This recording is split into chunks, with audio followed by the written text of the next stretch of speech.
반갑습니다. 오늘 나눌 말씀은 갈라디아서 5장 1절부터 15절 말씀입니다.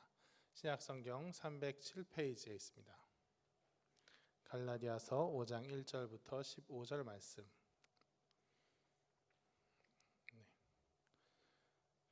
교독하시겠습니다. 그리스도께서 우리를 자유롭게 하려고 자유를 주셨으니 그러므로 굳건히 서서 다시는 종의 멍에를 매지 말라.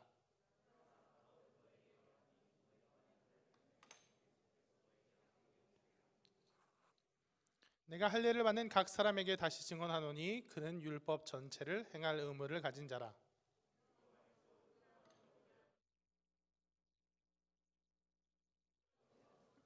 우리가 성령으로 믿음을 따라 의의 소망을 기다리노니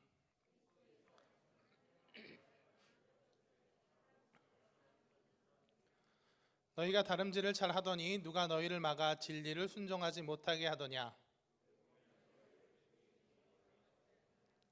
적은 누룩이 온 덩이에 퍼지느니라.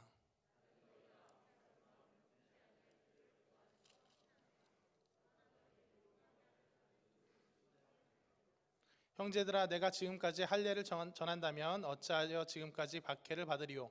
그리하였으면 십자가의 걸림돌이 제거되었으리니.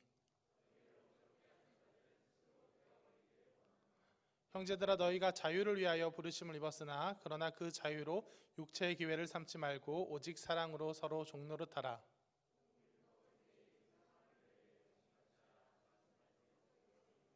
같이 읽겠습니다. 만일 서로 물고 먹으면 피차 멸망할까 조심하라. 아멘. 네, 오늘은 사랑의 멋짐을 모르는 당신이 불쌍하다. 사랑의 멋짐을 모르는 당신이 불쌍하다라는 제목으로 설교하도록 하겠습니다. 네. 예전에 어떤 목사님 가정의 일이에요. 어떤 목사님께서 한 아이를 입양한 일이 있었습니다. 이 목사님에겐 이미 친자녀가 3명이나 있었음에도 불구하고 어떤 한 아이가 이제 오갈 데가 없어져서 부모의 학대 속에서 상처받다가 이제 그 집안에서 이제 분리가 돼서 그 아이를 돌보기 위해서 새로 입양을 한 거예요. 그런데 이제 이 아이를 입양하고 키우면서 이 목사님에게는 뭐 여러 가지 걱정이 있었겠지만 그 중에 특별히 한 가지 걱정이 생겼습니다. 뭐냐면 바로 이 입양된 아이가 뭐 사고를 쳐서 그런 게 아니라 말을 너무 잘 들어서 걱정인 거예요. 너무 어른스럽게 굴어서 걱정이었습니다. 매번 양보하고 순종하고 뭐 그냥 가볍게 얘기한 말에도 진짜 빈틈없이 잘 지키고 때 한 번 쓰는 일 없이 뭐 형제들과 다투는 일 있으면 매번 뒤로 빠지고 양보하는 이 모습에 목사님은 매우 속이 상했어요. 그래서 그럴 필요 없다고 아무리 이야기하고 몇 번은 강제로 다른 형제들의 것을 빼앗아 너 왜 얘한테 줬어 하고 다시 돌려주기도 했지만 그때뿐이었습니다. 조금만 시간이 흐르면 어느새 아이는 뒤로 물러나 있고 다른 세 형제만 서로 목소리를 높이고 있었어요. 그러던 중 변화가 일어나는 계기가 생겼습니다. 하루는 그 아이가 다른 아이, 친자녀와 다투는 일이 벌어진 거예요. 평소 막 매번 양보만 하던 애인데 어떻게 하다 그런지는 모르겠지만 아무튼 이 목사님의 귀에 문득 그런 소리가 들려왔습니다. 그 친자녀가 화가 나서 막 그 아이에게 밖에서 좋은 주제라고 하는 말이 들려왔어요. 그래서 그 목사님은 격분했습니다. 그래서 그 자리로 달려가서 너 왜 내 아들에게 함부로 말하냐? 너 왜 내 아들에게 그렇게 모욕하냐? 하고 그 친자녀를 매우 심하게 혼냈습니다. 그러자 그 일이 그 입양한 아이에게 뭔가 마음을 달리 생각하는 그런 기회가 됐던 것 같아요. 그 아이가 점점 목사님을 아버지로 받아들이고 이 가정을 내 집으로 받아들였다 하는 그런 사인이 보여지기 시작했는데 뭐냐면 바로 그 입양한 아이가 점점 말을 안 듣기 시작했다는 거예요. 자기 물건 정리도 안 하고 친구랑 노느라 연락도 없이 늦게 들어오고 사소한 거 가지고 형제들하고 싸우기 시작했다는 겁니다. 다른 형제들하고 똑같이 말이에요. 이게 그 목사님을 매우 기쁘게 만들었다고 해요. 말을 듣는 것보다 안 듣는 것이 더 그 부모를 기쁘게 만들었던 겁니다. 왜 그럴까요? 말 잘 들으면 좋은 것 같은데 말 안 듣는 것이 더 기쁜 이유는 부모 자식 간의 관계랑 종과 주인의 관계는 다르기 때문이죠. 종처럼 노예처럼 그냥 눈치 보면서 덜덜 떠는 그런 노예의 도덕으로는 부모를 만족시킬 수 없습니다.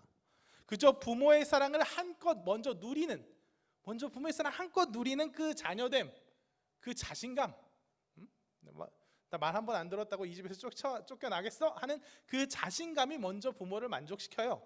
부모에 대한 당연한 사랑으로 철이 들어서 그 부모의 말에 순종하고 또 부모에게 잘하고, 이거는 오히려 그 다음 문제입니다.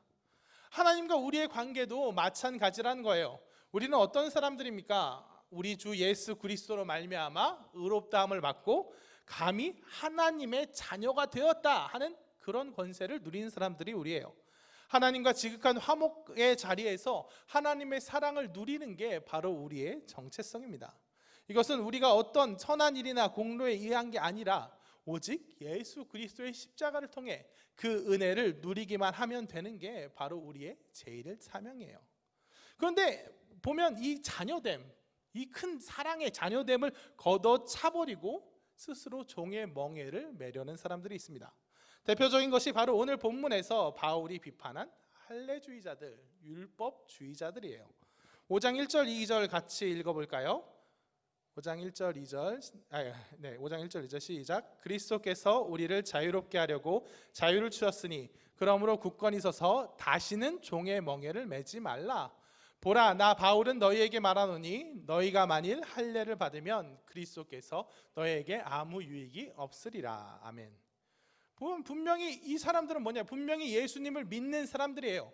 율법이 아니다, 오직 예수 그리스도를 믿음으로 은혜로 구원을 받는다 하는 이신칭의의 복음을, 그 자유와 해방의 복음을 이미 받아들인 사람들인데 어느새 또 다시 그래도 이 정도는 지켜줘야지, 그래도 이 정도 중요한 건 지켜줘야지, 그래도 할례는 해야지, 심지어는 그래 믿음으로 구원 받는 거 맞아, 하지만 이거 지켜야 믿음 있는 거야, 안 지키면 믿음 없는 거야, 이런 식으로 기괴한 얘기를 하기 시작하는 겁니다.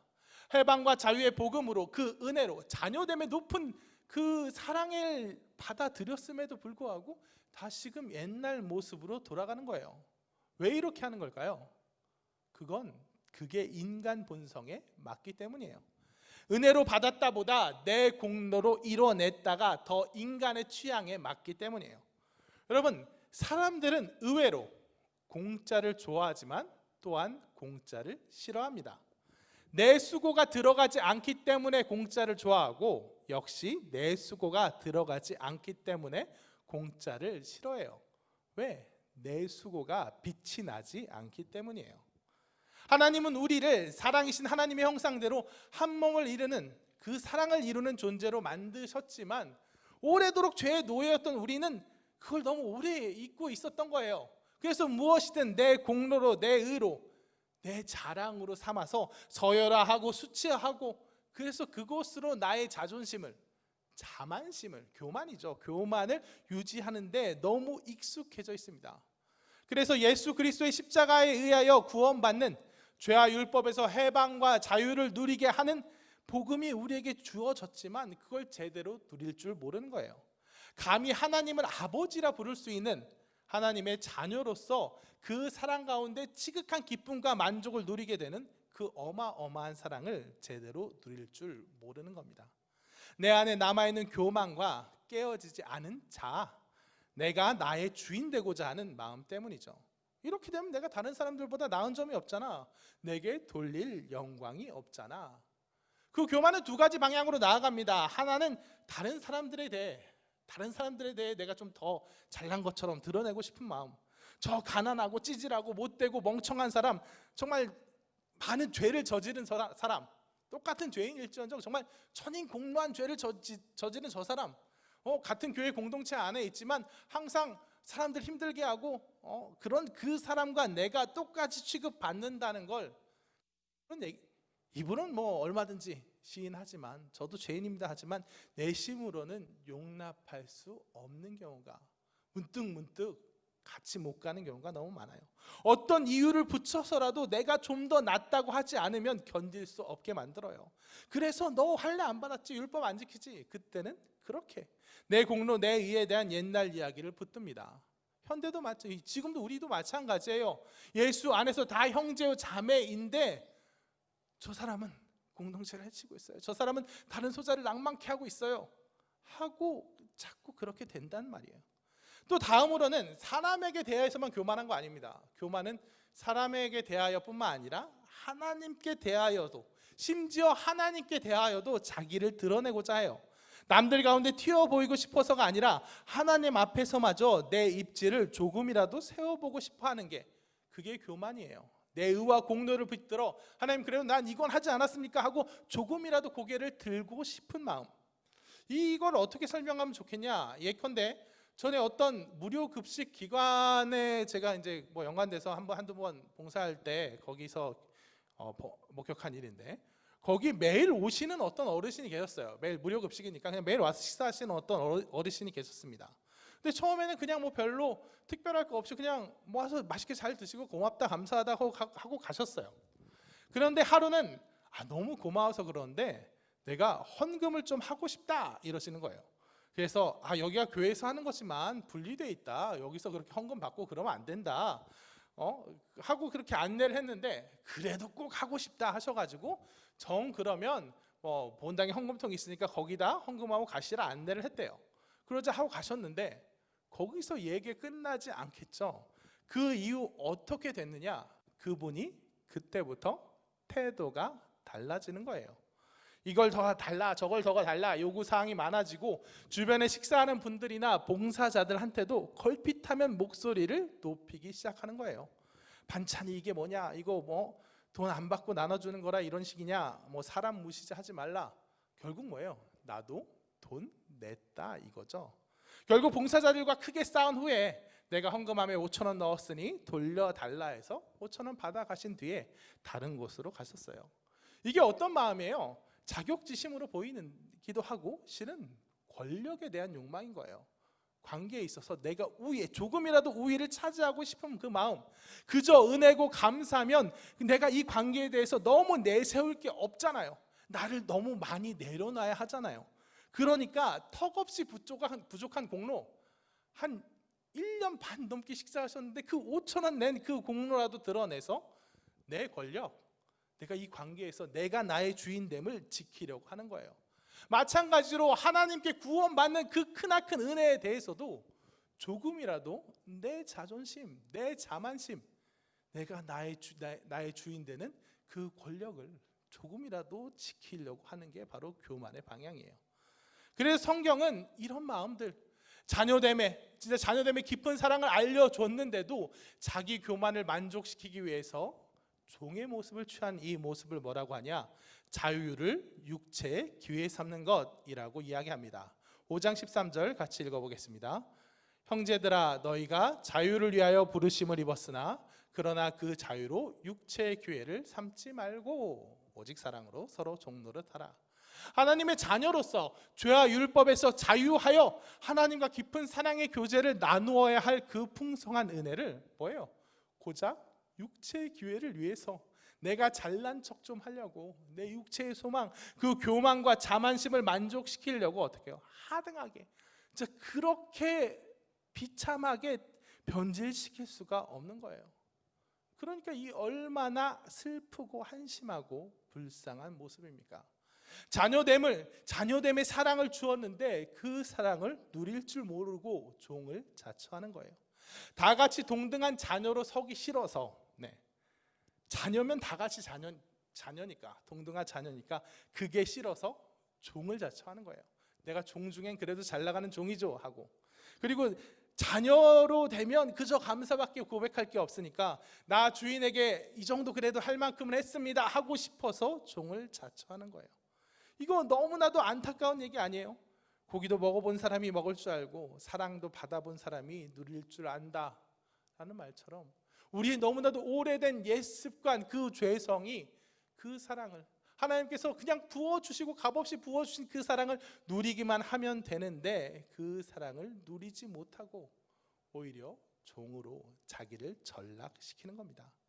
아까 처음 들었던 예화에 나오는 사랑을 경험해 보지 못한 그 가련한 아이와 같은 모습이에요.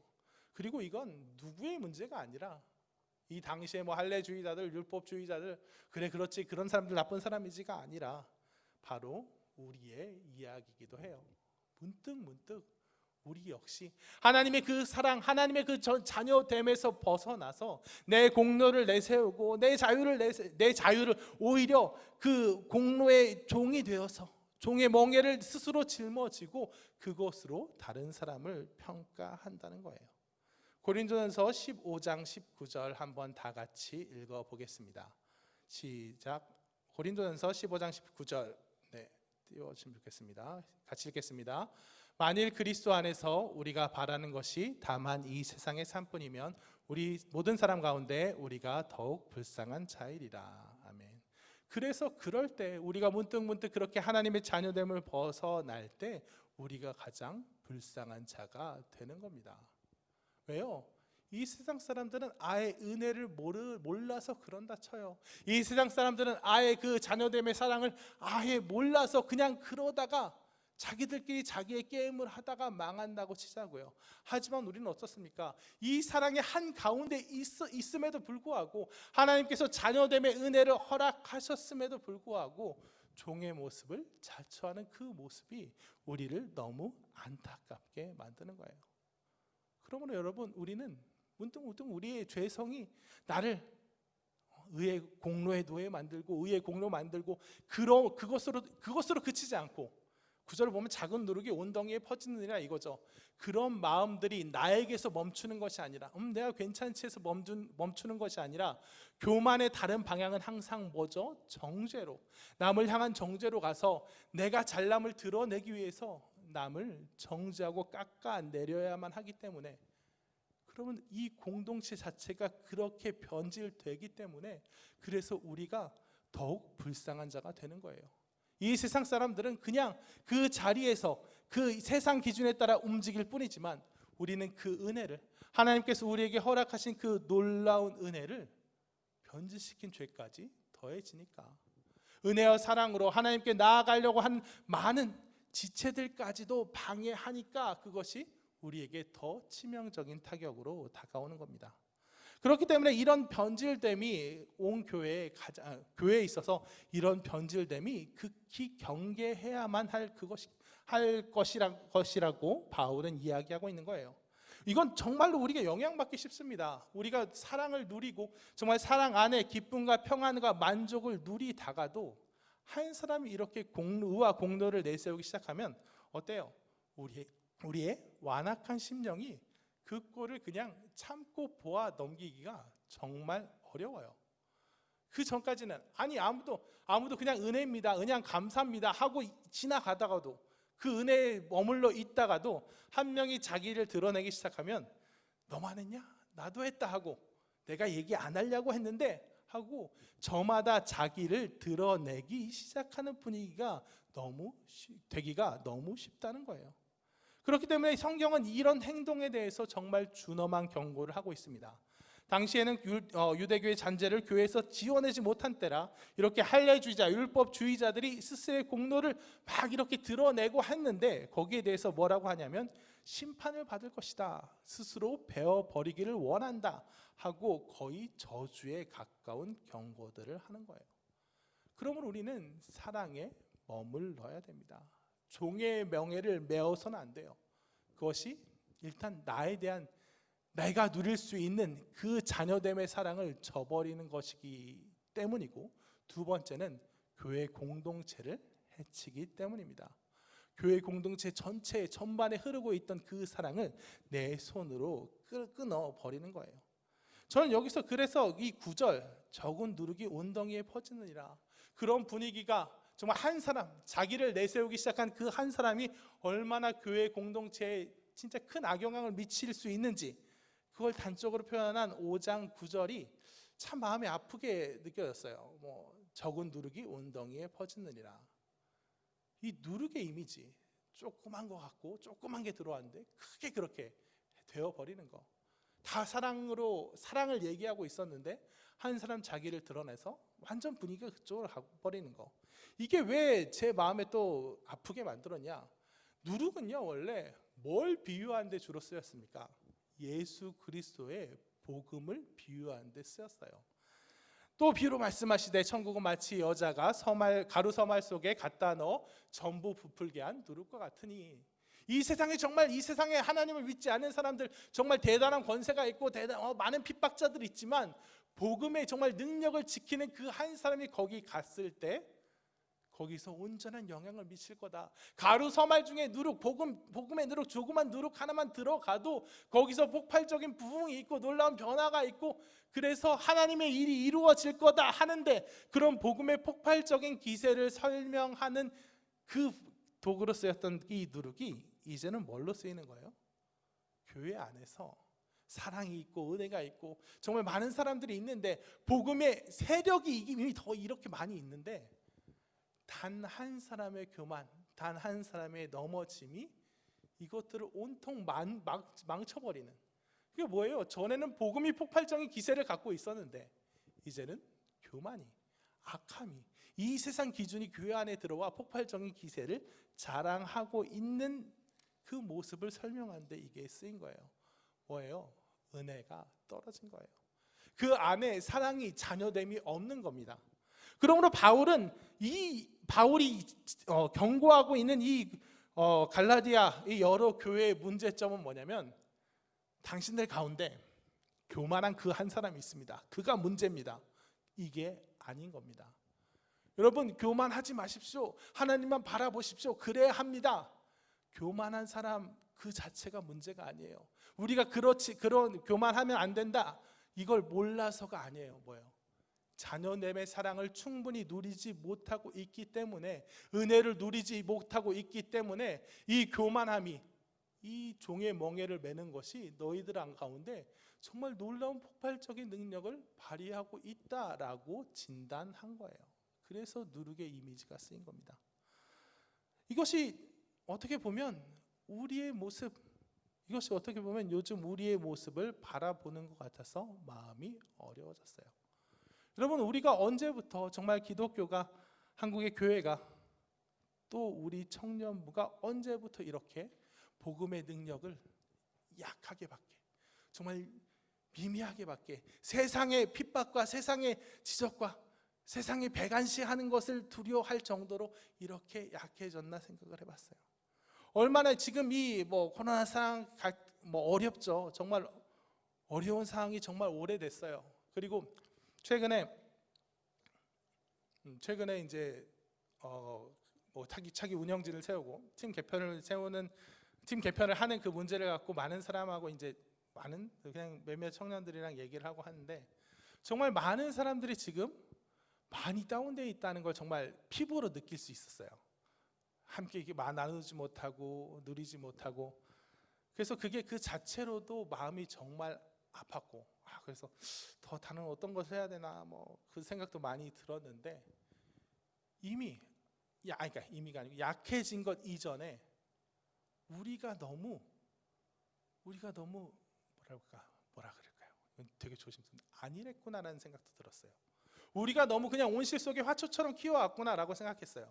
그냥 우리 교회만 얘기하는 거 아니에요. 우리 성도들이, 정말 현대 한국의 사회를 사는 성도들이, 나부터 정말 제대로 그 자녀됨의 사랑을 누리고 있지 못했구나 하는 생각이 들었어요.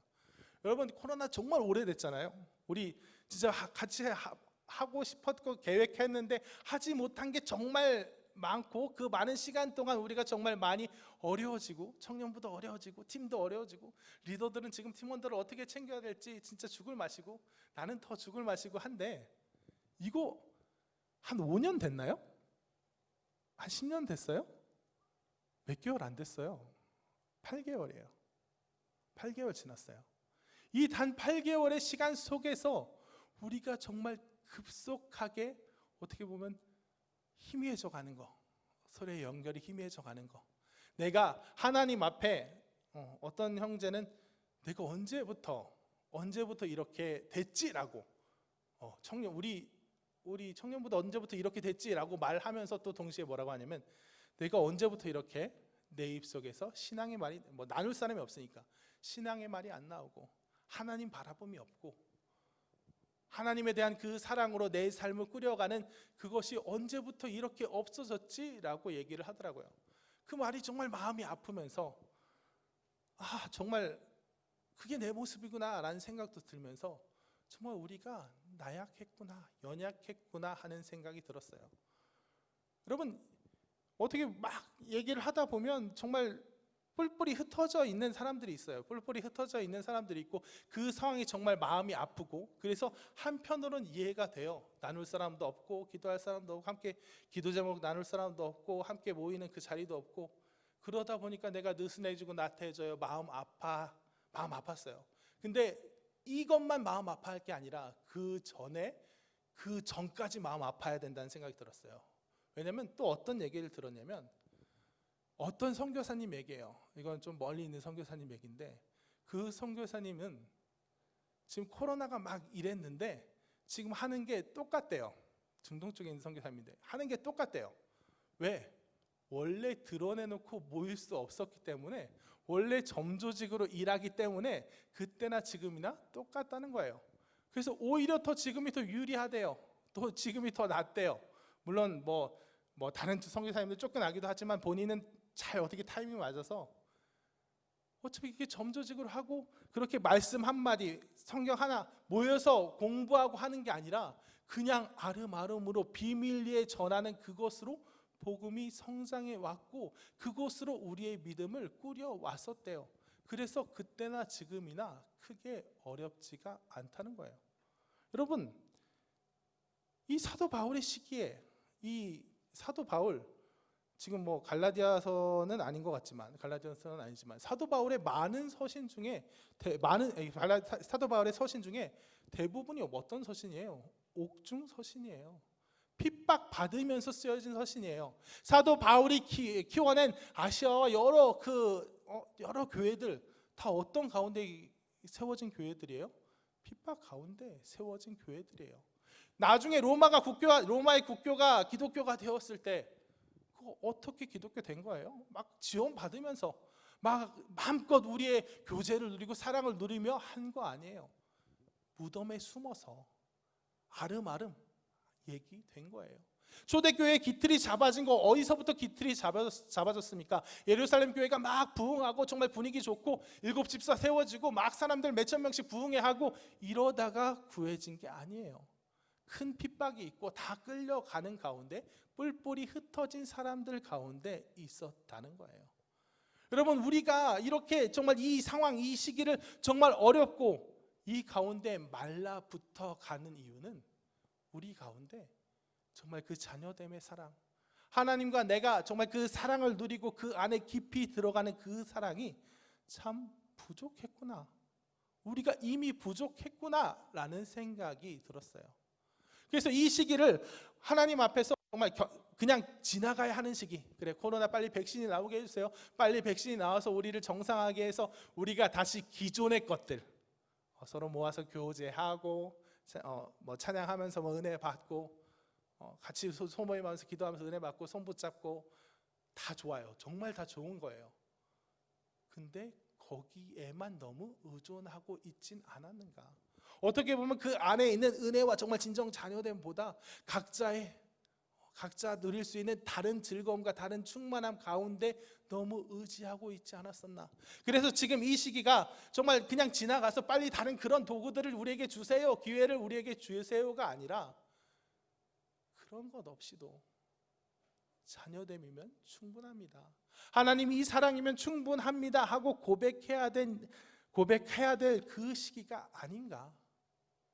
우리가 교회라는 사회를 이루고 교회 안에 청년부 공동체를 이루고 사회를 이루고 다양한 연결망 가운데 사람들을 이 가운데 불러놓고 포섭하는 것도 중요하지만, 그게 이제 없어졌다고 했을 때는, 그게 너무 어려워졌다 했을 때는 그냥 복음의 그 빈자리를 복음의 능력이, 자녀됨의 사랑이 더 강하게 일을 해서 다 붙들어 놔야 되는 거 아닌가? 그것이 없는 것은 뭔가 부족했던 거다. 우리의 모습이 부족했던 거다.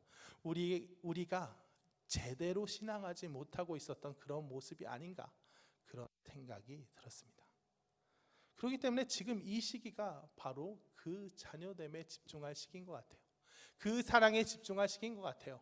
지금 뭐 누가 뭘 내세우겠어요? 지금 뭐 누가 뭘 다른 우리 공동체 가운데, 우리의 교제 가운데 다른 걸 드러낼 수 있는 시기가 아니잖아요. 다 똑같잖아요. 그저 말씀에 집중하고 하나님의 사랑에 집중하고, 그래서 온전히 정말 예수 그리스도 가운데 순전한 공동체를 이루는 그런 우리가 되었으면 좋겠어요.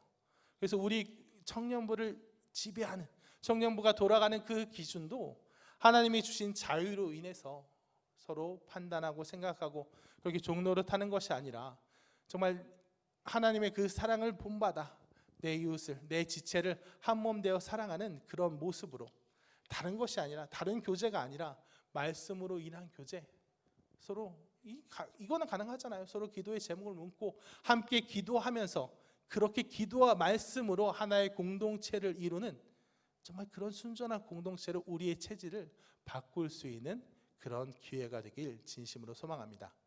한번 5장 13절에서 15절을 읽고 마무리하겠습니다. 5장 13절에서 15절 같이 읽겠습니다.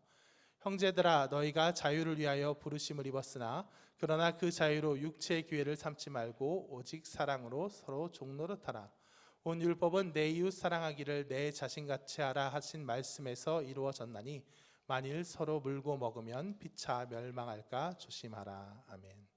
우리가 사랑으로, 자녀됨으로 우리의 다른 공로와 의를 탐하지 않고 하나님 순전한 그 말씀에 의지해서, 믿음에 의지해서 하나의 공동체를 이루는 우리가 되었으면 좋겠습니다.